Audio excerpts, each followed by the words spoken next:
Hyundai just updated the Tucson, and I want to tell you something bad about it, but unfortunately, it's annoyingly good. So you can spend as little as under $40,000 for a starting price for the Hyundai Tucson and spend all the way up to over $60,000 for a Hyundai Tucson. And there's a bunch of engines to choose from, and you can choose pretty much every engine with every model grade. There's 3 model grades to choose from, and you can either have a front-wheel drive or an all-wheel drive car with a naturally aspirated motor, a turbocharged motor, but now this has a hybrid motor. On the outside, not much has really changed. You could buy one of these and people probably wouldn't think that you're driving in the new Tucson because it's got a really subtle change to the exterior on the front and rear bumpers, new wheels, but that's really it. The major changes would be like a black badge option here, and you can also get this with matte paint now. But it doesn't matter which model you buy, they all get LED lights now. You're looking at the biggest reason to upgrade to the new Tucson. It's the new hybrid engine, which is obviously it's meant to be more efficient when you're driving around town because you have an electric motor and battery on board now, but that's paired up to this 1.6 litre turbocharged 4-cylinder engine. And that means this makes a combined power output of 172 kilowatts and over 360 newton meters of torque. And you can still get it as just a front wheel drive option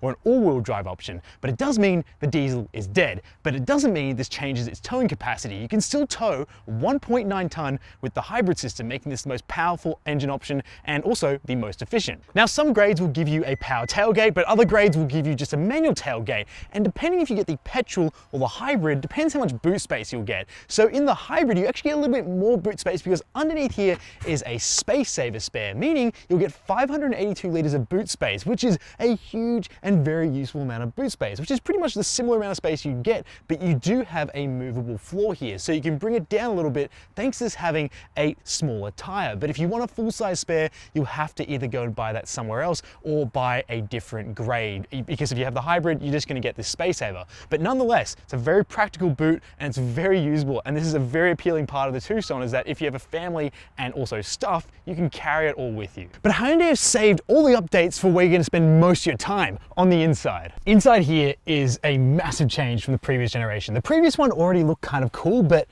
starting this thing up, you're greeted with 2 massive screens. You have a 12.3 inch display here and another 12.3 inch display here. And there's a gap in the middle because that's where your hand's gonna go. Now, the steering wheel is in line with the rest of Hyundai's new cars. You've got these 4 dots here, which is H in Morse code, so that looks a little bit more clean. But you can get a couple of different interior options as well, depending on which model you choose. But you can get this light colored interior, which has this green highlight material running across the dashboard and on the upper parts of the door, which looks very unique. But I could imagine these white seats would get dirty quite quickly, which I think they're already starting to get marked by people's pants. But you do have a new storage area up top here, which looks great, but this center screen is really the big party piece because it's curved like we're seeing on some other Hyundai and Kia cars. And here we have a bunch of different features, like you can go in and sort of activate everything from sounds of nature and all that sort of stuff.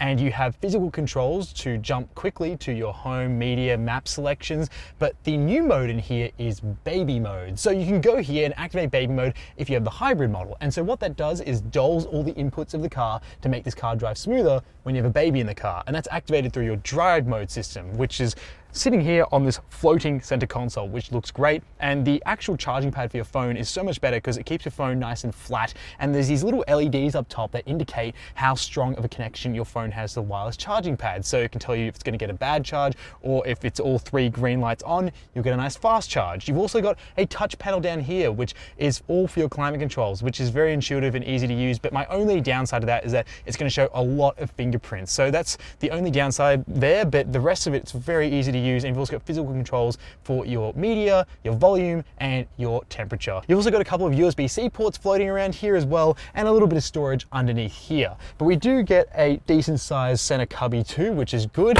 and also an okay sized glove box. We now get a heads-up display, which is very useful, and that's new to the Tucson. Some other things to note in here is that you have a floor-mounted accelerator pedal, which is rare to see in a medium-sized SUV, but I personally prefer that because I think it gives you a bit better modulation of your throttle, but you get it here on the Tucson. You've also got a magnetic pad here, which really is just for magnets. It's not used for your phone magnets. It's not strong enough to hold an iPhone. So yeah, it's a very quirky feature inside the new Tucson. So up top, there's some interesting things going on. We actually do have a extension for your sun visor, which has been very useful, and I will welcome that because it means you can actually block out all the sun here on the side window. And you've also got two buttons here. You've got a Blue Link button and an SOS button, because this car is fitted with Hyundai's connected services called Blue Link, meaning you can connect to your car using your phone and control some features and see some vital info there. And this car will also call emergency services in the event of an accident, or if you just need to contact emergency services, that's when you can press that SOS button. And you can also opt this with a giant glass roof, which looks quite good and brings in a lot of light. And then just pulling and pressing on things, this is where the Tucson is really impressive. This thing is really well put together on the inside. And yes, they didn't put a massive change on the outside, but all these interior changes is what matters the most. And if you sit inside this, you'll be hard pressed to sort of compare this to other vehicles in its class, because this is really a step up compared to the previous generation. And it's possibly one of the best interiors in its class, just because of the mix of technology, build quality, and also the bunch of different options you can fit to this thing to make it as comfortable or as basic as you want. But the change is really reserved for the front. All you're getting in the back is some USB-C ports, and that's about it. It's still really comfortable back here. I have heaps of knee room, heaps of headroom, and it's a really comfortable second row. And you can also recline the seats quite far back actually. So it becomes a really luxurious space, especially if you're sitting here in the rear. But you can't fold the seats down in a 40-20-40 split, which is my biggest complaint with the rear, because if you have a boot as big as that, you want to make the most of these outer seats. You can't just fold down the middle seat to get more boot space, but you do have this somewhat useful armrest with some smaller cup holders in them. Some creature comforts back here include the fact you can actually move this front passenger seat depending on which Hyundai Tucson you buy, because there's some controls here, so you can even get more leg room. And you've also got buttons here on this car for rear heated seats. But if you get the middle seat, unfortunately you miss out on heated seats because they're only for the outside, but you can control them 3 different ways. So yeah, it's a nice place to spend a bit of time. The biggest change in here is somewhat minor. You can now disable the speed beep warning sound that is enabled in this car automatically thanks to a European regulation. So if we go over the speed limit, the car will start to beep at us eventually. If it doesn't, there it is. So it's going to let us know that we're going over the speed limit, and now you can press and hold the mute button to disable that quickly without having to go through the center screen like you have to do in other Hyundai cars. So that is a major plus. But let's talk about power. This thing produces 172 kilowatts combined, and it doesn't feel slow. We can go into a sport mode here, and it will just tighten up steering a little bit, give us a bit more responsive throttle, and it's actually pretty fun to drive. On our drive loop on the launch, we were going through some dirt as well, and I was trying to find some flaws in the driving experience. Sure, it's a bit dull to drive, and it's not the most exciting thing, but that doesn't really matter. We want to know, is it comfortable and is it easy to drive? And it's all of those things. The comfort on course roads is insane. It's very impressive how comfortable the suspension is, even over some dirt. But I do find that these larger wheels give you a little bit of a bumpy ride occasionally, but it's not too bad. The other thing as well is just ease of driving. This thing is really easy to wheel. It's got a great greenhouse, so you've got heaps of just glass to look out of, and you've also got blind spot cameras on some models too. It's really easy to use. And the other thing is that this is a hybrid, so it's going to be fuel efficient. Now, on my drive loop when we went on the launch, I was looking at figures around 6 liters per 100 Ks. And if you fill this thing up with a full tank of fuel, you'll get an indicated range of like 700 kilometers or more, which is insane. So if you're going on a road trip, it's going to be a great vehicle to take along with you. The all-wheel drive grip is something that I like a lot in this car. I drove the front-wheel drive model and didn't really love the grip that provided, but if you're only going to be driving in the city and on highways, you probably could be fine with getting away with just the front-wheel drive model, but I prefer the all-wheel drive just for the grip and the way it can put its power down. In terms of driver aids, you've also got radar cruise control, as we've seen in other cars, and it works really well. And also the auto steering and lane keep assist is great, but of course you can all turn that off with the press of a physical button, which is all very useful. Now we have paddle shifters here. When you're in sport mode, they work like normal paddles, which is great. So you can move along and get your revs up and really start to hustle.